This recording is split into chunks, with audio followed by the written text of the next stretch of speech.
You can mute your audio and turn off your video until the Q&A at the end of the presentation. I got a little tickle in my throat. Use the chat to ask a question or comment during the presentation. The handout is out on the PC Club website in the past meeting files, and this handout really is the list of the apps. So you'll probably want to download this and print it out, or at least download it. It's in a PDF file. You can keep it on your computer or print it out. It contains the 300 plus apps that are in the current recommendations there. So let's go on here. The agenda will cover some club status, and then we'll get to our main topic. Future meetings, we have our next Q&A online meeting is March 3rd, and anyone's welcome to join that. Our next general meeting is March 18th, and that'll be on online security and passwords by myself. We'll talk again about a password manager, but maybe I'll show it a little more, and we'll talk about pass keys and why you need them, and then in general some tips to keep you safe. The next Macintosh SIG is this coming Friday, February 20th. Our officers, Jim is our president, Linda is our vice president, Paul is our membership secretary, Andrew is our treasurer, Chuck is our recording secretary, Mike leads the MacSig, Paula is a director at large, and my name's Tom Kreuzer, I'm a director at large. Members old and new, Paul will send out emails when your membership is coming due. But just a reminder, if you are changing your email, make sure and notify us so that we can stay in touch, because that's the way that we stay in touch with the email. And if you retired or are changing emails for whatever reason, let us know. If you have suggestions for topics, you can email your ideas for topics or talk to any of the board members. We're always looking for people to volunteer to present on hardware and software that you may use at home or at work. And if you don't want to present, we do have a monthly eBytes newsletter. You can write a short or a long article. Out on our website, we keep the past meetings, the recordings of the screen, and the handouts. We also have a deals section and then that monthly newsletter. Okay, let's get to our main topic today, which is best phone and tablet apps by myself, Tom Kreuzer. This handout, so if you haven't downloaded the handout, I'd recommend that you go out there and download it. It's a spreadsheet, and we'll be covering some of the items in there, but because there's 300 plus entries, I certainly don't have time to cover them all. And it's handy to have around so that you can look up if you're ever looking for a particular app or that to do a particular function. So the spreadsheet, or when you print out the spreadsheet there, will cover what the columns themselves entail. The first column is called category, and so all these apps, these 300 plus apps, are broken out into different categories ranging from cooking to weather. We then have the application name. This name can vary from Apple or iOS devices to Android.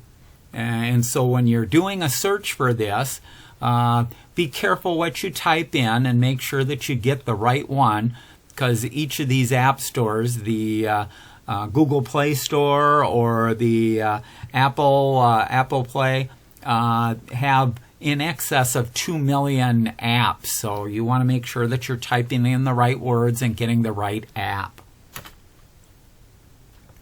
Cost, most of the apps are free, or they have a free version, and then a small number of them may have a monthly fee or a one-time fee, and I try and indicate that on the spreadsheet there. This next column is OS for operating system, and it'll either have Android if it only works on an Android device. It'll say iOS if it just works on an Apple device, or it'll say both if it works on both of them. So most of the apps you'll see are available on both because the large software vendors want to make them available. The next column is key. This is the key of where did I get these recommendations. And there's multiple sources that I get the recommendations from. If it has an A in there, that means it was on PC Magazine's 100 Best Android Apps.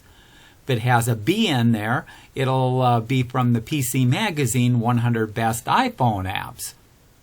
C stands for Tom's Guide, and this isn't Tom Kreuzer's guide. This is Tom's is a well-respected website, and they have a list of the 10 iPhone apps that everyone must have or should have.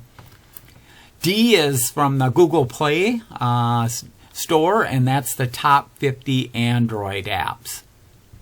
T are items that I personally use myself, and I have an Android smartphone and an iPad tablet, so I can have a mix there of ones. And then if it has an M in that column, it's recommended by a 3M PC Club member. So you'll see in the key all kinds of things there. The last column that you see is the new column, and this just means that the column is new on this listing or spreadsheet that I have. The last time I gave this presentation was July of 2024, and so this just means a new item there.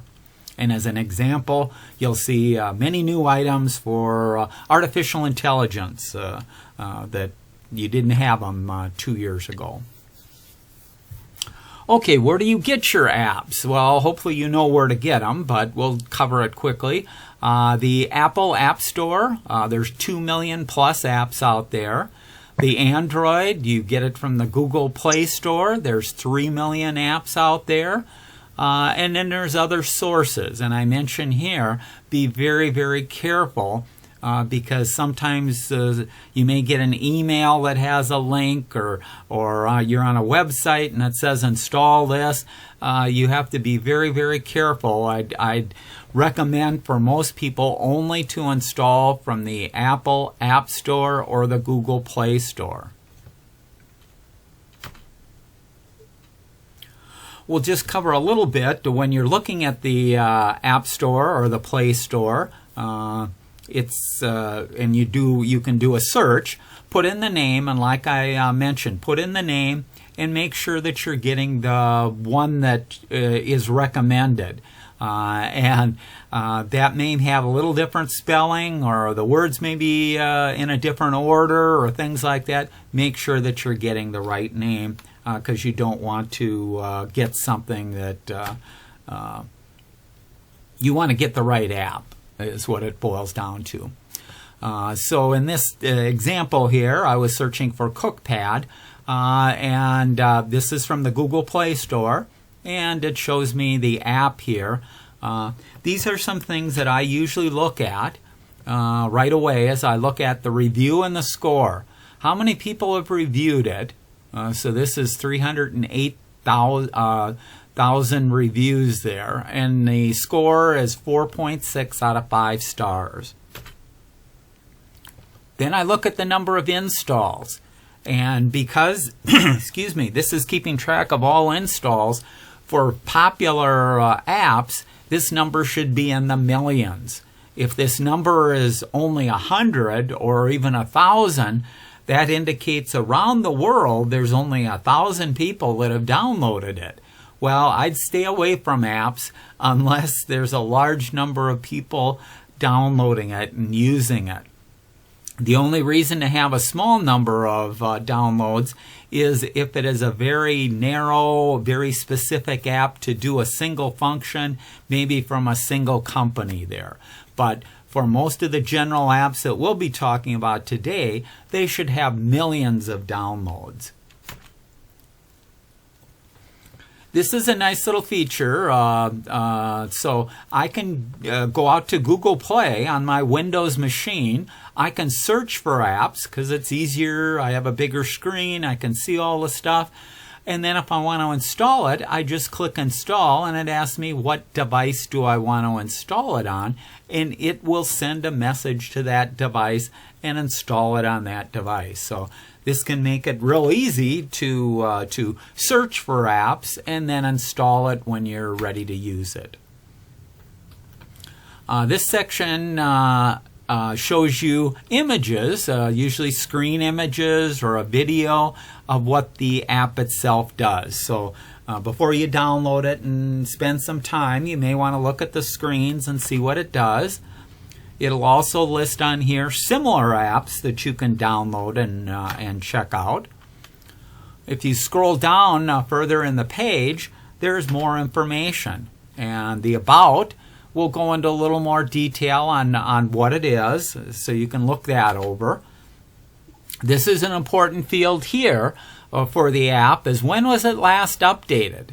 And it should be updated relatively recently. If it's a popular app, most of those apps should have been updated within the last month, because the software company should be constantly making updates, fixing bugs and things like that. If it hasn't been updated in a year or two or whatever, then I'm very, very skeptical of how many people are actually using it and if it's actually supported by the company that developed it. This is a relatively new section that they've added on the app stores. It's called Data Safety.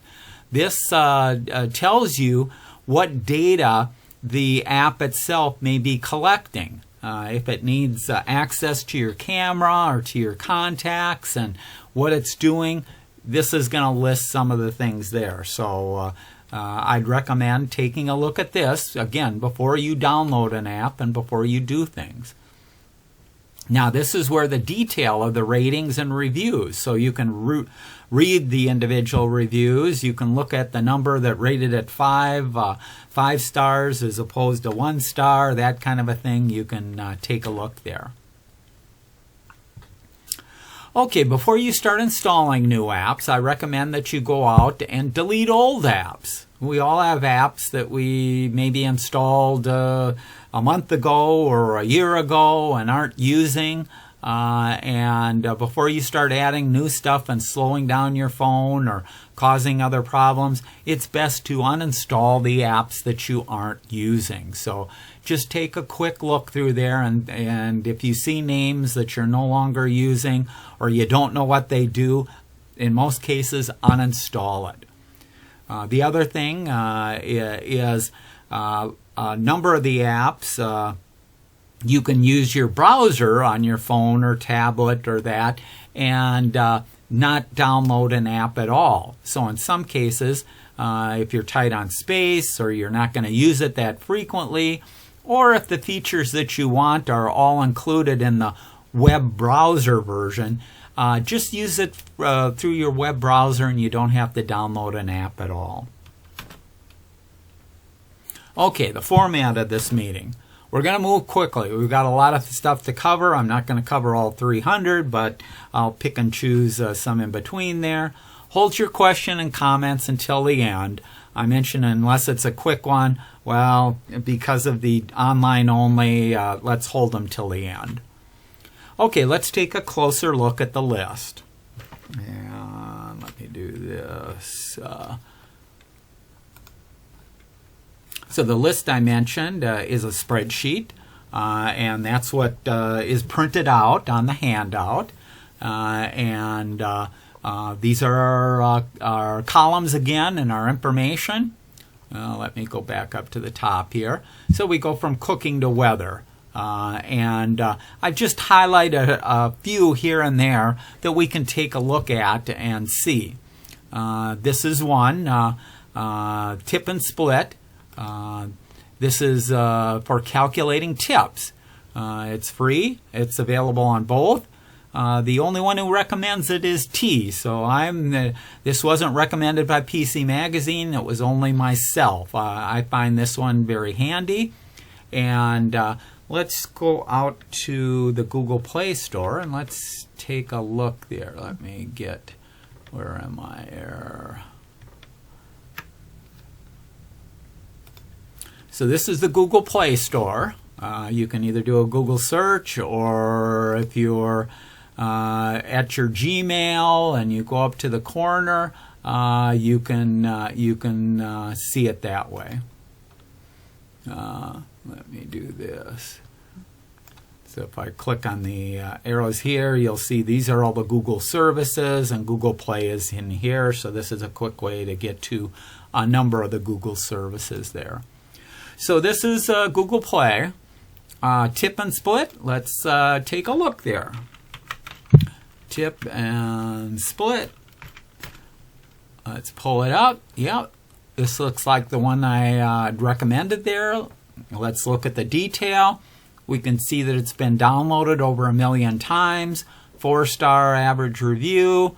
I can install it on more devices that I have. If I just click on it, it'll tell me if I want to install it on this. One button, I click and I can install it. So I can put it out there. Here's some screenshots so you can get an idea. It's a nice little package. You can put in the amount if you're out dining, the number of people, the tip that you want, and it'll do all the calculations. So it saves you having to pull out your calculator and doing stuff. But some of the other nice features that it has is if you are traveling, especially abroad, you can see what are the standard tipping for, let's say, a valet in a hotel. It'll tell you the norms and things like that. So very simple application, very narrow functionality. But this is an example of that can make your life easier and faster there by finding an app that does what you want there. Okay, the next one we'll take a look at, or is recommended there, that I recommend, is Adobe Lightroom. Adobe Lightroom is a photo editing app, and when you purchase it, it's $11.99 a month. It's a little expensive there. But you do get a terabyte of online space, plus you're getting one of the best semi-professional to professional level photo editing that you can do, including artificial intelligence in that. So it's an excellent package, and if you're really into your editing your photos and enhancing them, great package to have there. Okay, another one here.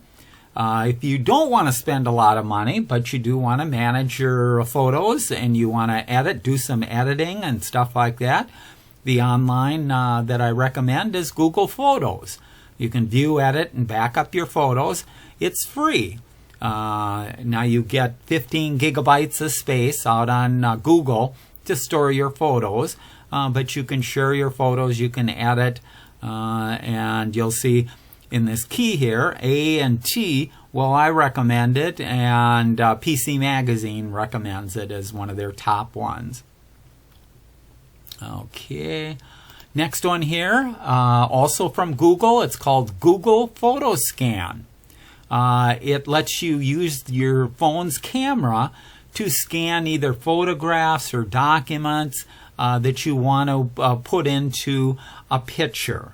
A photo that you want to save or share or send to somebody. Let's take a look at that one. So let me go up here. We'll search for Google Photo Scan. So Google Photo Scan, again, 50 million plus downloads. It's very, very popular. We've got some examples of what it does. So unlike just using your camera and taking a single photo and then maybe having to manually crop it and try and fix colors, or if it was a photo that was in a frame and you're getting glare from the glass and things like that, all those things can make your photo not turn out very well. What Google Photo Scan will do is you line up your photo, you push this, and then it'll instruct you to move your phone to 4 different corners. So it gets 4 different angles.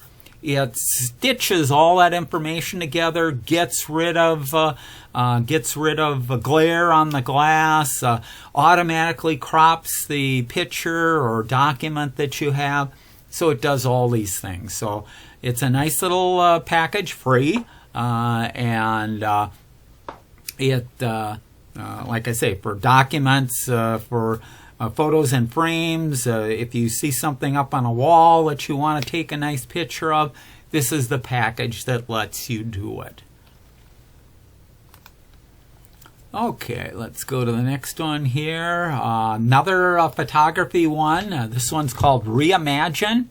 It's from the company MyHeritage, which does genealogy, but they're also one of the leaders in AI technology for colorizing, for sharpening, and things like that. And so this Reimagine lets you do it. Actually, the price here, there's a free version, but if you want to do a bunch of pictures or things like that, then you have to buy more credits or pay for that. But very nice package that also lets you scan and enhance pictures.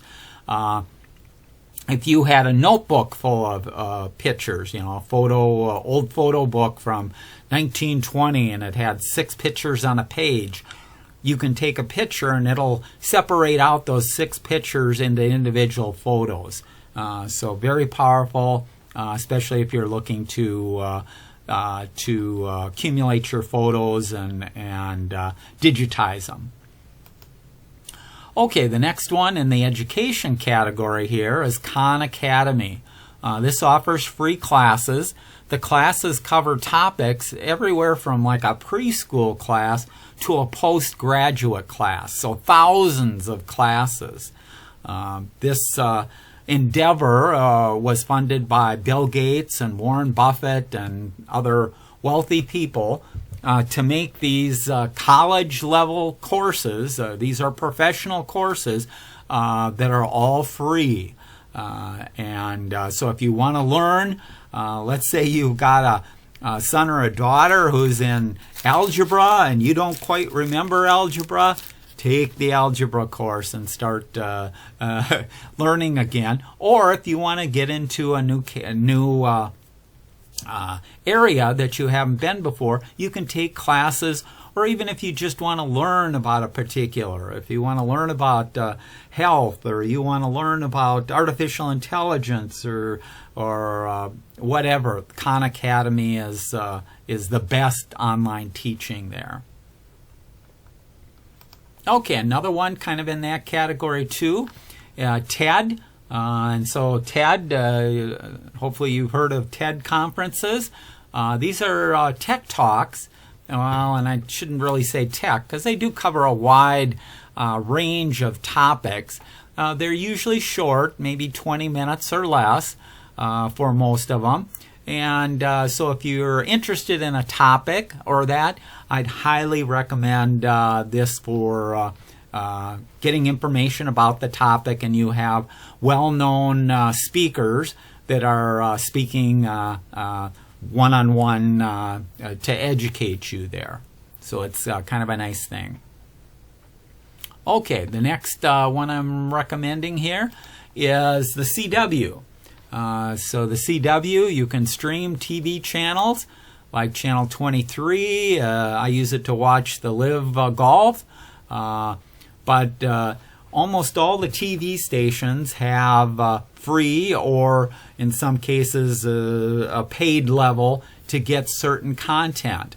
As an example, if you're not familiar, the Minnesota State girls hockey tournament starts today, and I'm actually missing it right now. It's not on over-the-air TV. You have to use the app, or if you have a smart TV, load the app on the smart TV. But if you have a phone or anything, you can be watching the high school hockey tournament right now live for free. Here's another one. This is a paid service, so this is a service to replace like a Comcast cable or that. This is DirecTV, and prices vary for the channels that you have and what you have. Currently, this is a service that I use, but I purchased it, I don't know what it is, maybe 7-8 years ago. I'm in the process of switching to YouTube TV. YouTube TV is becoming the #1 streaming TV service, and so they have a few more features and their price is a little bit less, so I think I'll switch to that. Okay, next one we'll talk about here is Pocket Cast.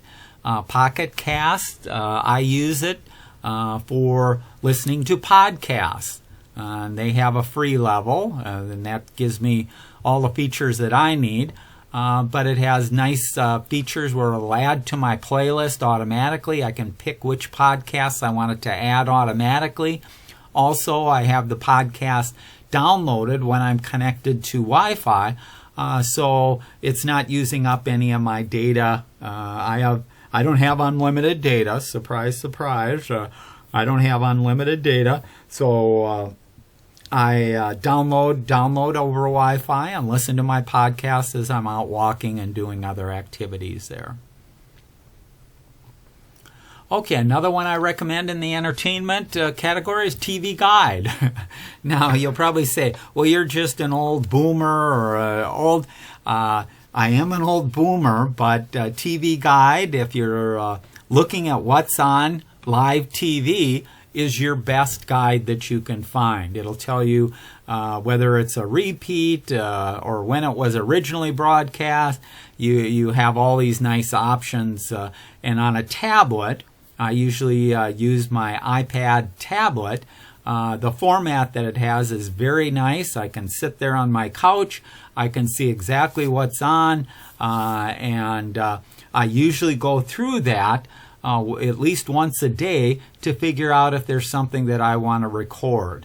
And so I can't record from the TV Guide application, but I can look in there very easily and I can scan through. I can set up, these are my favorite channels, so I just look at my favorite channels from 7 to 10 o'clock and I can see exactly what I might want to record. So very nice package there. Okay, next one in here in the finance area is I have an account with Fidelity, but really whatever financial institution you're using for your stocks and other things, they usually all have their own app, and you want to install that. That's going to give you access to your account, 7x24. You can do deposits by using the camera on your phone. You can do trades. You can look up information, and makes your banking very easy there. So I recommend that. Another one that I recommend is Google Wallet. If you have Apple devices, you may be familiar with the Apple Wallet. So if you have Apple devices, use the Apple Wallet, but Google Wallet and Apple Wallet are about the same thing there. You can load all of your cards, all of your credit cards, all of your passes, or all of your tickets. So if you're going to a Vikings game, you're going to a Timberwolves game, you're going to some concert, you load those up into your wallet, and then you're not printing out things and having to manage that. Everything's in your wallet. You can even, in some cases, put your passports in there, your driver's license. Minnesota currently doesn't let you replace your physical driver's license with the wallet, but some states do, and I would guess maybe in the next year or two, the state of Minnesota will let you use your wallet to store your driver's license so that you don't have to carry it around. But the nice thing about this, so I put in my credit cards. When I go to pay for something, all I do is I tap my phone on the pay, and it's paid.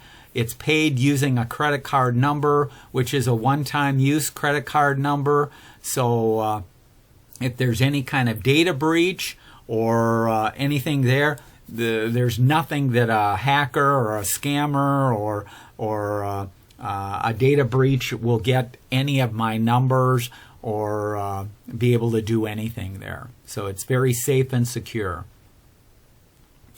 Okay, another one that I use, it's called Square Registry. It actually comes with a free credit card swiping device that you use, and you can take credit cards. And I use it when I have my garage sale, and I've also used it at some church functions to make it easy for the church to swipe credit cards and do things there. There are fees for credit cards, so the device itself can be free, but if you're going to be swiping, you run into 2 to 5%, depending on what card is used and what they do. But if they're transferring information from their bank account, there's no fee at all. So some stuff is free, some stuff there's a charge there. In addition to the Square Registry for my garage sale, I also take PayPal, Venmo, Zelle. So the more things you take, the more money and the more people are usually happy that way. Okay, let's look here. Okay, and the health and fitness, Fitbit. They've made the devices for a long time, but even if you don't have the device, there's versions that'll work with the accelerometers and the information or the sensors that are in your phone to give you estimates of distances and speed and things like that. Okay, another one in the health, eye health, blood pressure. This is the blood pressure device I bought 7 years ago or 8 years ago. Is from iHealth. Well, it has a connection to the app on the phone. So when I take my blood pressure, it stores that information such that if I go to the when I go to the doctor annually, I can show the doctor these are the readings and stuff like that. So it's kind of nice. This is a new one. Cardia. I mentioned this before.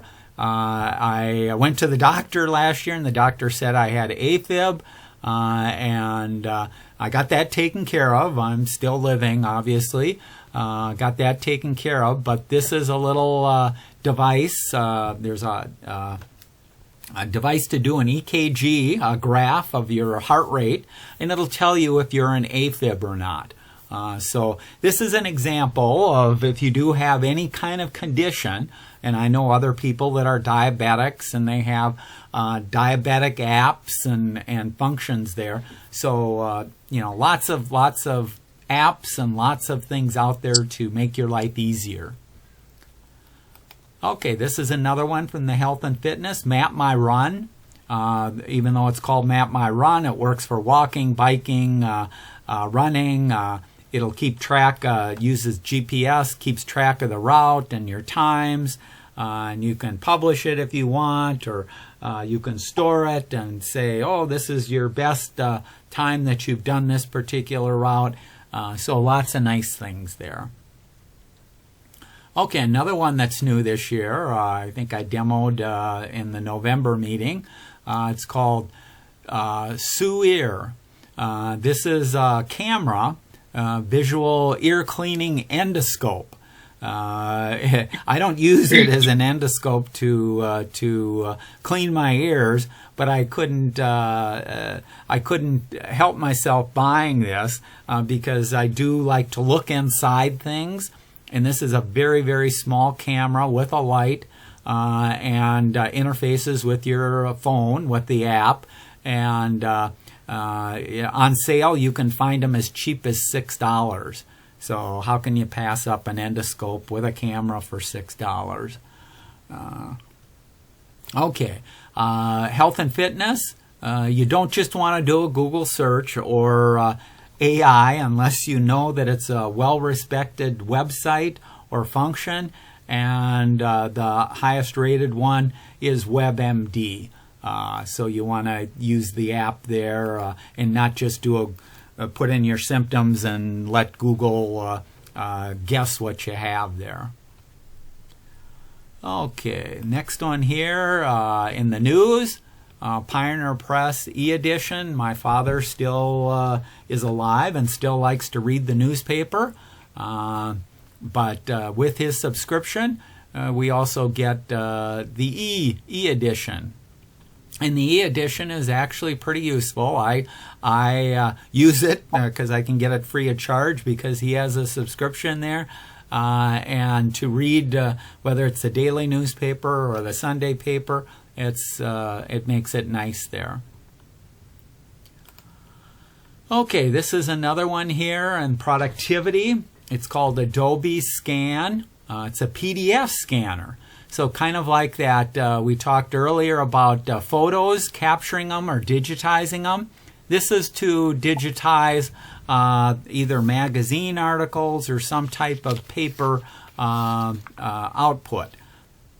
And so instead of using the scanner on your printer, if you're out somewhere and let's say it's a newspaper article or whatever and it's multiple pages, you can use this PDF scanner to capture it, and it'll do all the sharpening, it'll do all the cropping and putting it into a PDF file, which you can then share or send to other people, friends, family, whoever you want to share a PDF with. Okay, next one in here, I mentioned in the productivity, Gmail.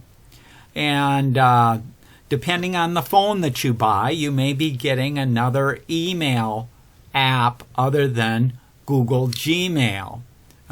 So if you have an iPhone or an iPad, by default you're getting the Apple Mail. The Apple Mail doesn't have as many features and functions as Gmail has.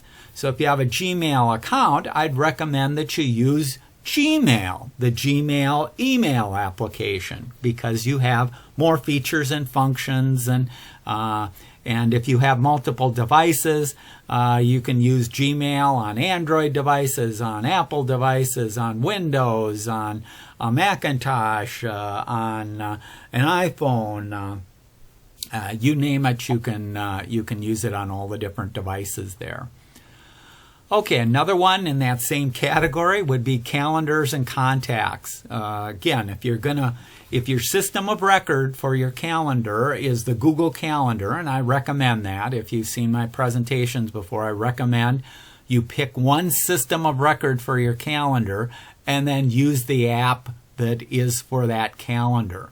And also for the contacts here also.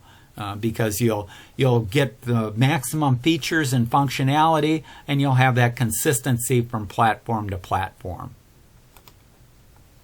Okay, another one in here, Microsoft OneNote. It's a list taker. You can also do voice recordings and store other information in there. Okay. Amazon Alexa. So if you have Alexa devices, you definitely want to have this on the phone. It lets you manage it and communicate. Want us to sit on the couch? Need that blanket. Okay. Okay, we'll continue. If you want to mute, you can mute yourself there. ChatGPT, this is a new one this year, and you'll see a lot of AI assistants. So we see ChatGPT, Google Gemini, Grok, that's Elon Musk's AI, Microsoft Copilot AI. So, and we'll be talking about AI, I believe, in the April or May meeting. But AI, if you're into it, and I'd recommend that you get into it, don't get left behind. You can use this stuff for all kinds of stuff there. Okay, here's another one I've mentioned before. It's the Minnesota State Fair app. If you go out to the Minnesota State Fair, I highly recommend that. It has a guide, a map. It'll keep track of where you've been, how to get to the nearest foot-long hot dog, what's the newest food, what's the entertainment schedules for all the band shells and things like that. This is an example of an app. I install it for roughly 2 weeks, the 2-week period during the state fair that I use it, and then I uninstall it. There's no sense having that app out there all year round, but it's great to have. I usually go out to the fair 2 times, and I keep it out there when I go out.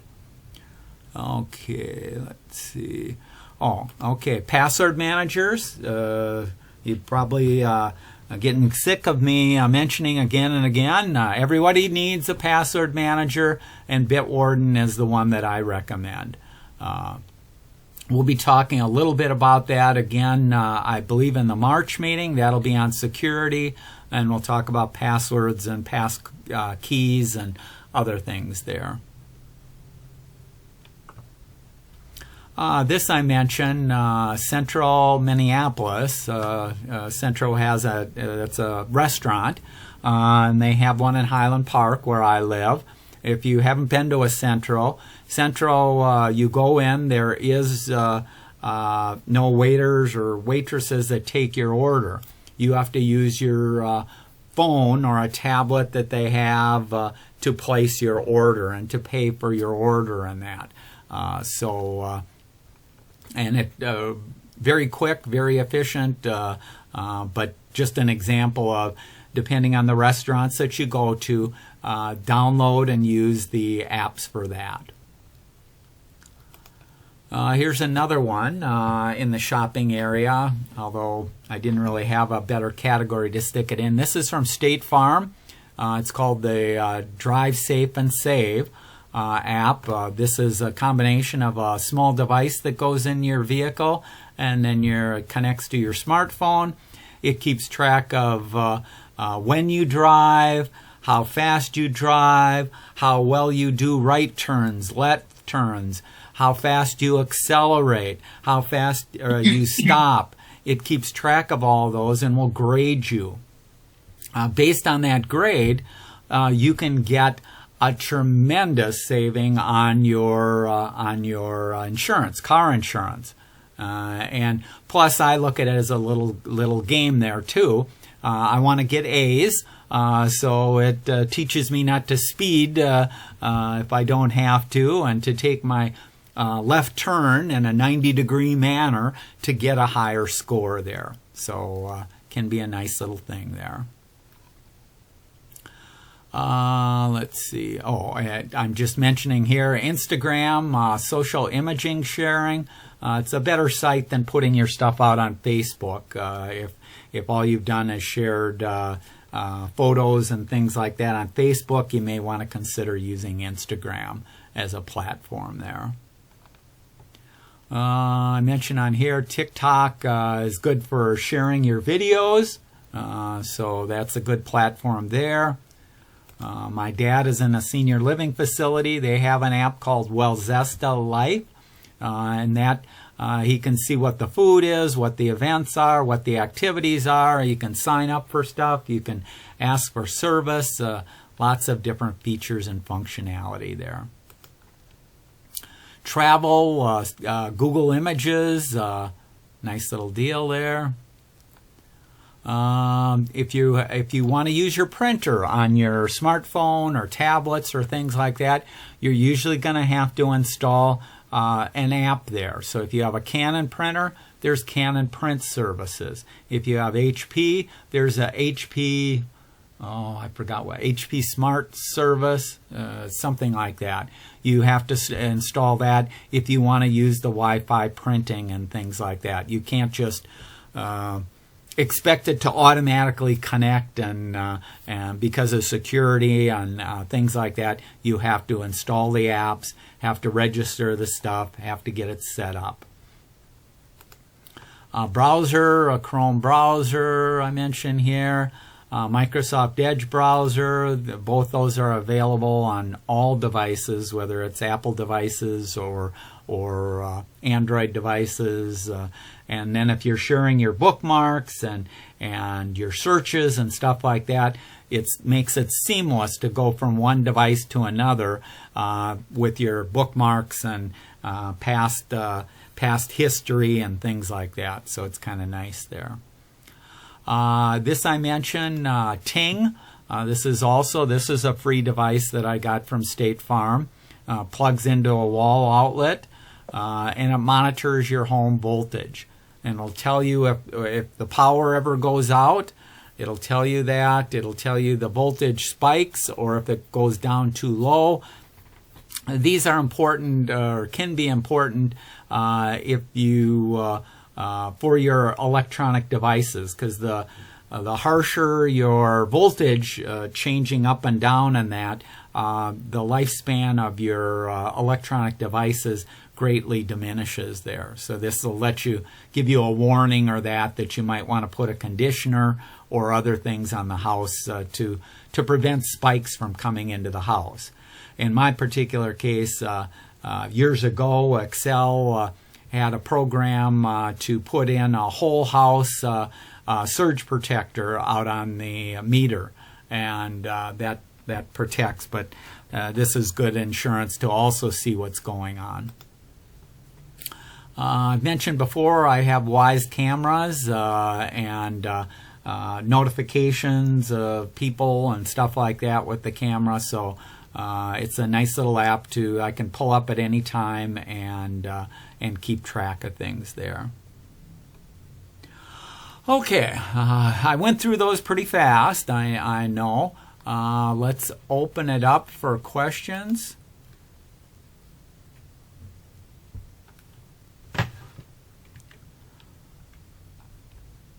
Let's see.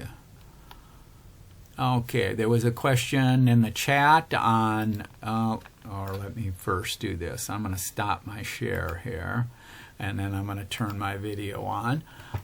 So there was a question in the chat, any recommendation on tax filing software? The number one package is TurboTax. There's different versions, obviously all these different flavors of versions, but the first decision you have to make is whether you want to do it locally on your PC with software or you want to use the online version.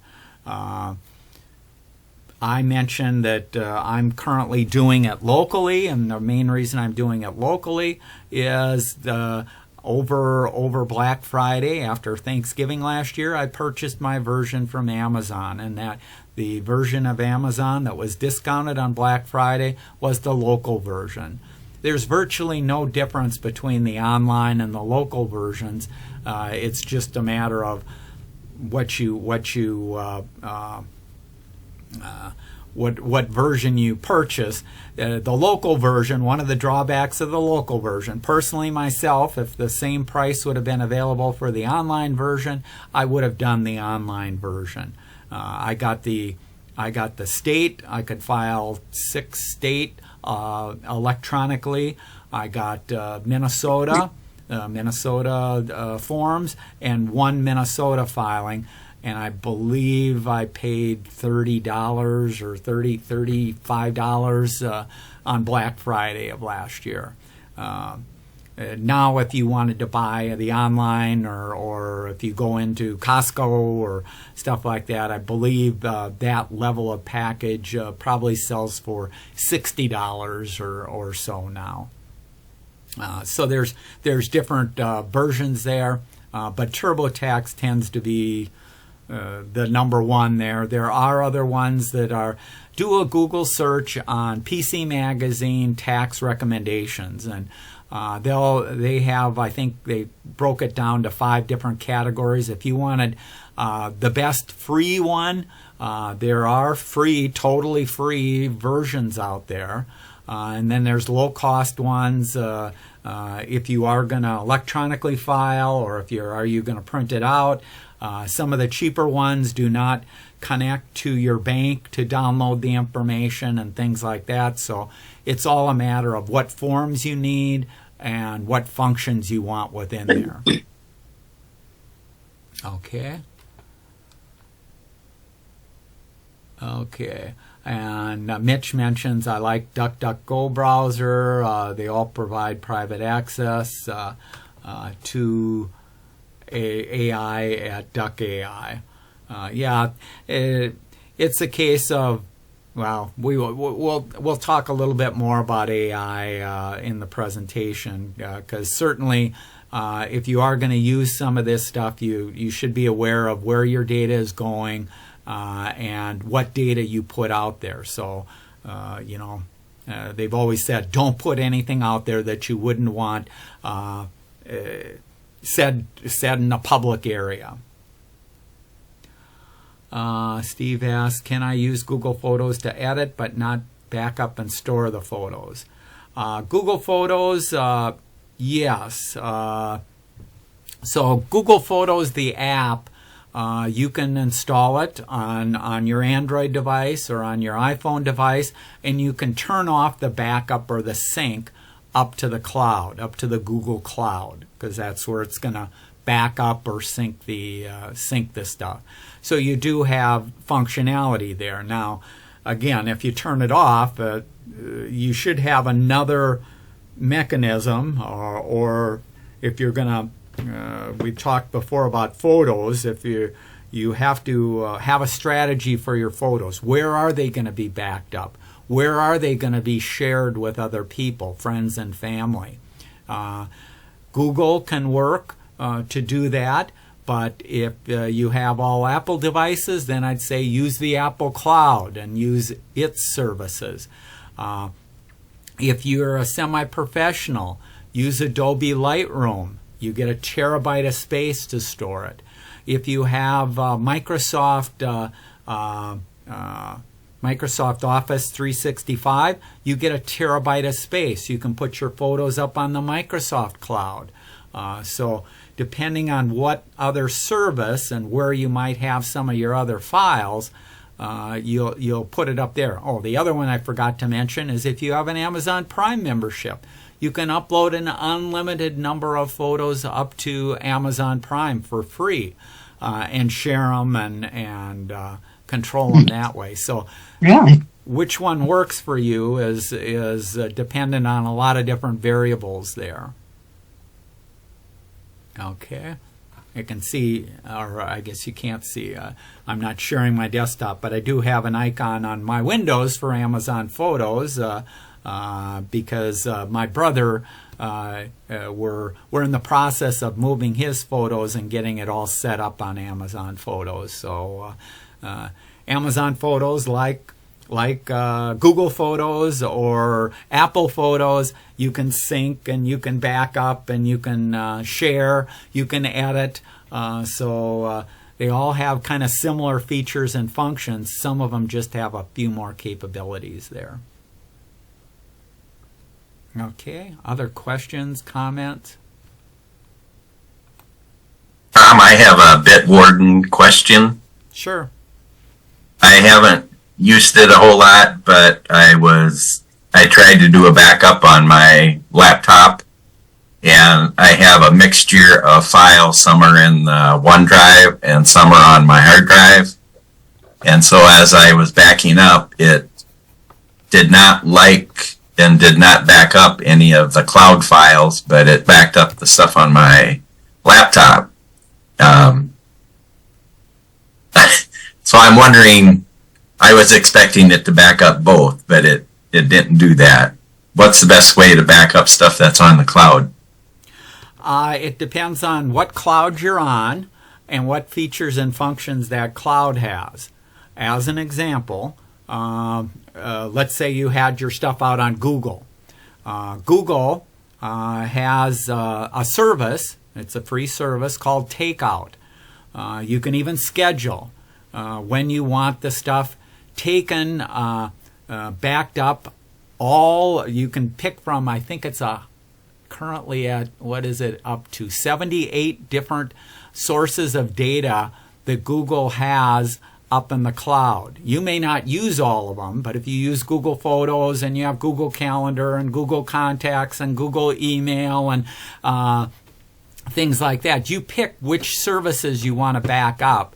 And what it does is it schedules a backup, and you can do that, let's say, every month. And it'll send you an email with the files compressed and ready to download to your computer. So the way most people handle that what you're talking about there is whether it's Google or Microsoft or the iCloud, you have to put in place a plan if you're gonna have external drives locally, what to do there, and when you want to back them up, and how make sure that your files are down on your PC when your PC does its backup. But these cloud services, in some cases, are automatically syncing. So if you installed Microsoft Windows, you've probably been bombarded with Microsoft notifications on OneDrive, because it wants you to use OneDrive and it wants you to put all your files on OneDrive. Well, that actually is a good solution if you're gonna purchase Microsoft Office 365 and have a terabyte of space out there. So for like $79 a year, you have access to the full versions of Microsoft Office plus a terabyte of space, and this OneDrive software that's running on whichever devices you want, because it'll work on an Android device, it'll work on an iPhone device, it'll work on a Windows device, it'll work on a Mac device. It can handle the syncing, the moving up and down the files to create copies in both places and keep them up to date, such that if you edit it on the laptop, it's put up to the server, or if you edit it on the server, it's brought back down to the laptop. You have all that capability. So that's,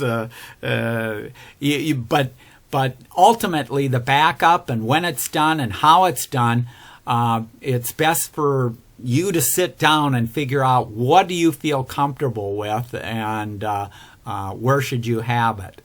Because indirectly the data that's up on the server, I do back up some of that to my PC, but I don't back it up that frequently, because Google servers and Microsoft servers and the iCloud servers are much more reliable and are automatically backed up, are automatically versioned.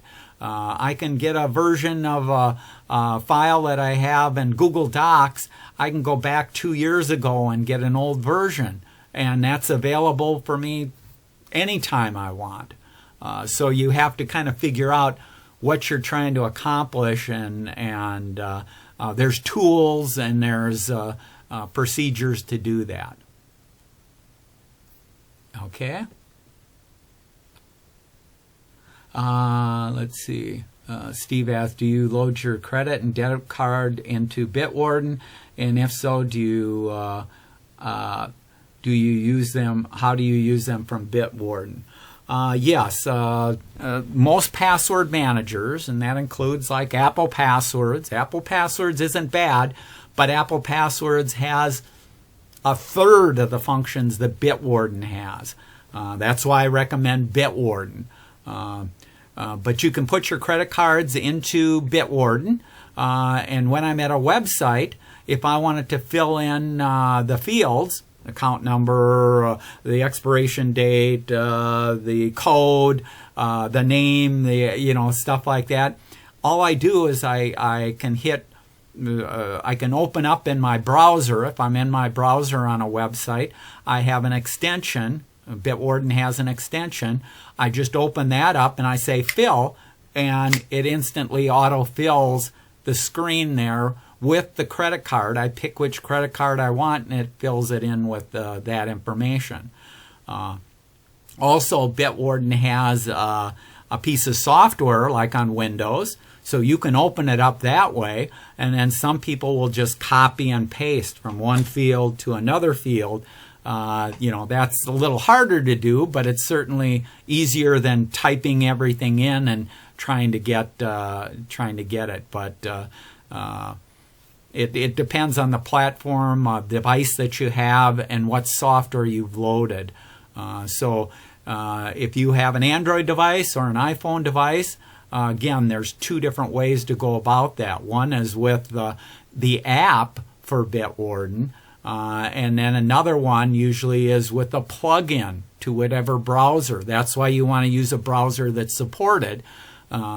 some of the browsers there, the popular browsers, you're going to have plugins that'll automatically autofill and put things in there. Okay?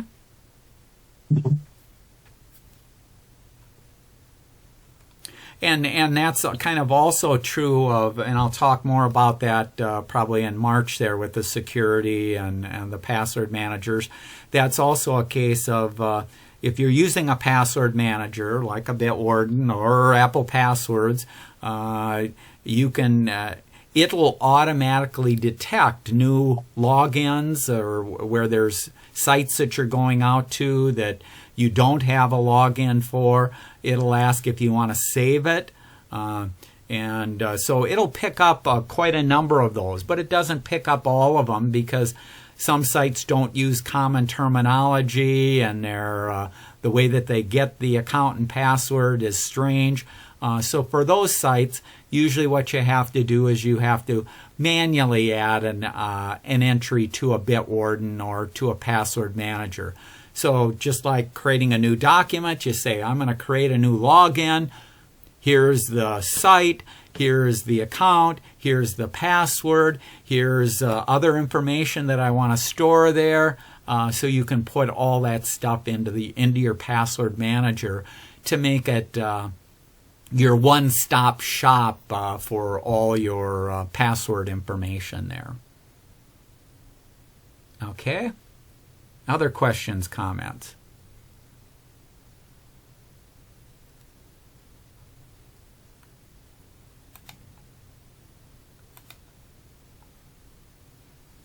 Okay, I guess we've run a little bit over there, but again, if people do have other questions or comments, you can either ask them at the next Q&A or send me an email, and we'll try and answer it there.